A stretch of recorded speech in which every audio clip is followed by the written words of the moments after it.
मालिक को प्रणाम। सभी अभ्यासी भाई बहनों को नमस्कार। बहनों और भाइयों, आज हमारा कुछ गला खराब है। हो सकता है आपको आवाज़ अच्छी ना लगे, फिर भी चारी जी कहते हैं, हम लाला जी के प्रति बाबू जी के असीम प्रेम की चर्चा सुनते आ रहे हैं। उन्होंने केवल एक से ही प्रेम किया था और मैं उसे एक तरह की आसक्ति मानता था। मुझे याद है जब हम दोनों साथ साथ हवाई जहाज़ से यात्रा कर रहे थे। एक बार हम एयरलाइंस द्वारा दिल्ली की यात्रा कर रहे थे। ये बिल्कुल सीधी उड़ान थी और यकीनन हम टूरिस्ट क्लास में यात्रा कर रहे थे, जिसे इकोनॉमी क्लास कहा जाता है। उन दिनों पिक्चर देखने के लिए हमें $2.50 में ईयरफोन खरीदने पड़ते थे।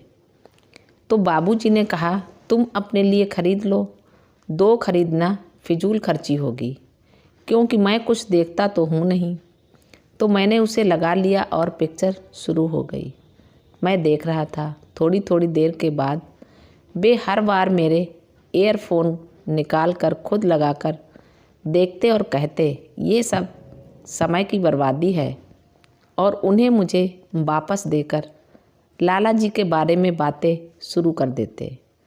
कोई 30 मिनट बाद मैंने उनसे पूछा, बाबूजी, क्या आपके पास लाला जी महाराज की बात के अलावा कोई और विषय है? उन्होंने कहा, देखो मैं तुम्हें बताता हूँ, इस संसार में उनके अलावा दूसरा कोई और विषय बात करने लायक है ही नहीं। और वे फिर लाला जी महाराज की प्रशंसा करने लगे।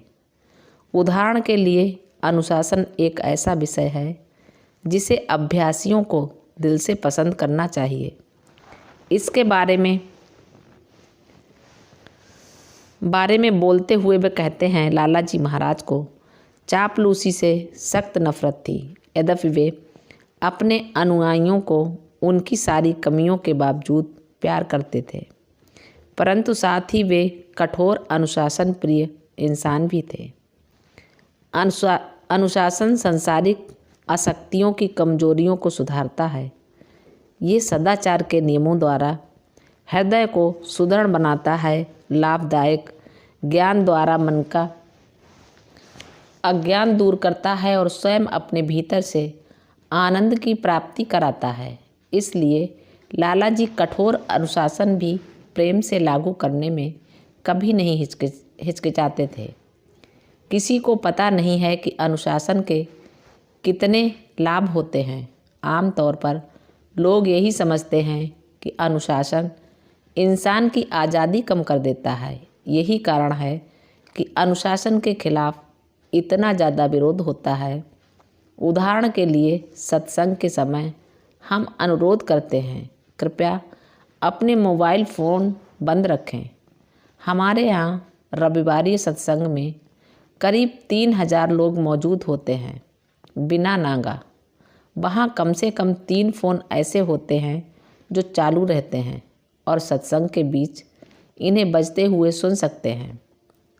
देखिए, हवाई जहाज़ में भी लुक छिप कर फ़ोन किए जाते हैं, जबकि इसकी मनाही होती है। मैंने ऑस्ट्रेलिया में हुई एक हवाई दुर्घटना के बारे में पढ़ा था, जहां खुद पायलट अपना मोबाइल फ़ोन इस्तेमाल कर रहा था और उस विनाश का वही वही था।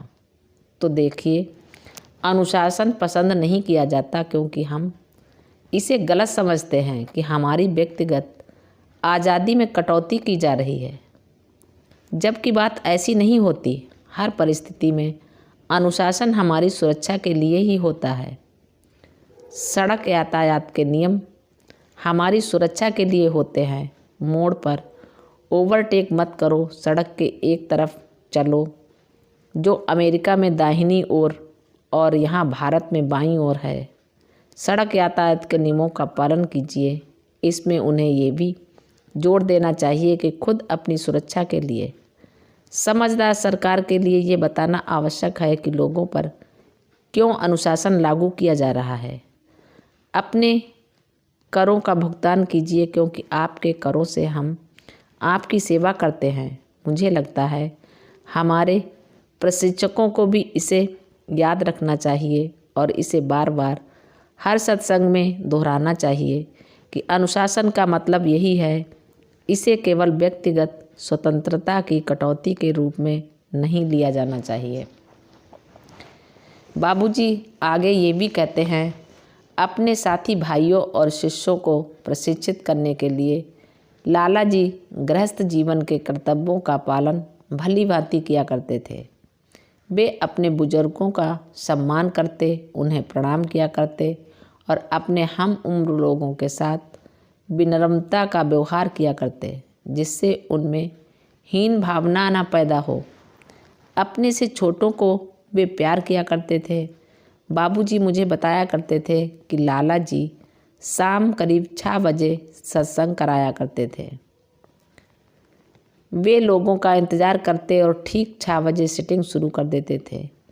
कोई इंसान वहाँ मौजूद हो चाहे ना हो, वे उसे भी प्राणाहुति दिया करते। मैंने पूछा, उन लोगों को क्यों शामिल करते जो उपस्थित नहीं होते थे? वे कहते, वे लोग इतने मूर्ख हैं कि सत्संग में नागा करते हैं, पर लाला जी खासकर ऐसे लोगों को जो उपस्थित नहीं होते थे शामिल कर लिया करते थे ताकि सत्संग में उनका नागा ना हो।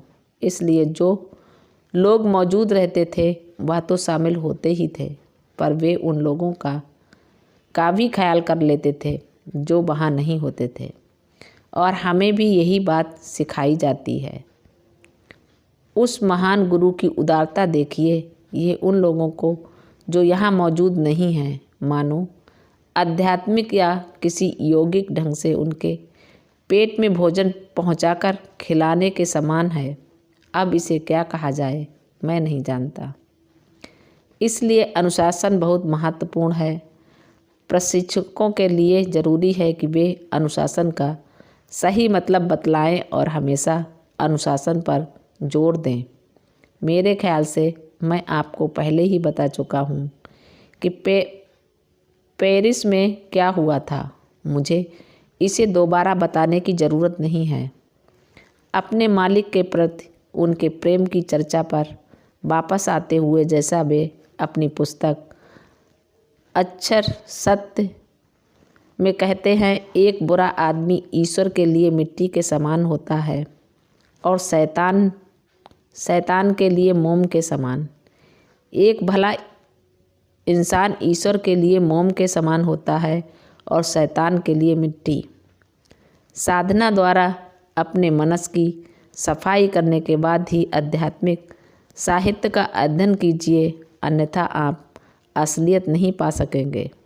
मालिक होने का भाव मन में न आने दीजिए और एक सेवक की तरह सेवा कीजिए। अमीरों, स्त्रियों और बच्चों की संगत से बचिए। किसी से वादा मत कीजिए कि वह किसी निर्धारित समय में ईश्वर साक्षात्कार लेगा। ईश्वर और आत्मा का अस्तित्व है या नहीं, आपको केवल ये संदेह मिटाने की ज़रूरत है। यदि आप ऐसा कर लेते हैं तो आपको गुरु की आवश्यकता नहीं रहती। ईश्वर और आत्मा की खोज स्वाभाविक है और यह अज्ञानता है। इस कल्पना शक्ति का इलाज एक दूसरी कल्पना शक्ति जो कि गुरु है से किया जा सकता है। वह इंसान नास्तिक नहीं है जो ईश्वर में विश्वास नहीं करता, बल्कि वास्तव में वे ही नास्तिक हैं जो शारीरिक, मानसिक, बौद्धिक और आध्यात्मिक जीवन को नुकसान पहुंचाते हैं। ईश्वर ने खुद को आपके हृदय के भीतर छिपाकर आपको प्रकट किया है। आप खुद को छिपाकर ईश्वर को प्रकट कीजिए, यही सच्ची साधना है। और वे कहते हैं, निश्चय ही ईश्वर के लिए सच्ची तड़प हजारों में से किसी एक में ही मिलती है। ईश्वर के प्रति सच्चा प्रेम क्या है? ये ऐसी हालत है जहाँ प्रेमी, प्रियतम और प्रेम तीनों ही मिट जाते हैं। तो यही वे बातें हैं जिन पर बाबूजी महाराज जोर दिया करते थे। मालिक को प्रणाम। सभी अभ्यासी भाई बहनों को नमस्कार, धन्यवाद।